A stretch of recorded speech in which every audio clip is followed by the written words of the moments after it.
Okey, ini adalah laluan untuk kategori 25 km The Magnificent Batang Sea Ultra.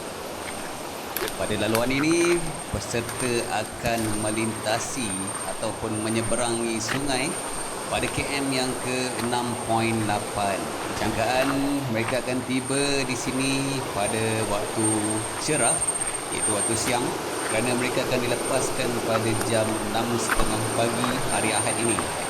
Ini adalah rakaman pada hari Jumaat pukul 12.30 hari tadi. Keadaan terkini air sungai yang akan mereka menyeberang kelihatannya sedikit keruh kerana di semenyi ini hujan lebat turun pada pagi tadi dan juga sekarang juga lebat. Walaupun selepas hujan lebat tadi agak panas terik, tapi kini kembali lebat.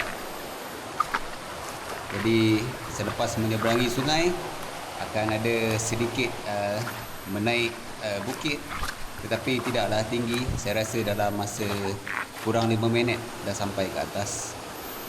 Beginilah keadaan menyeberangi sungai kategori 25 km.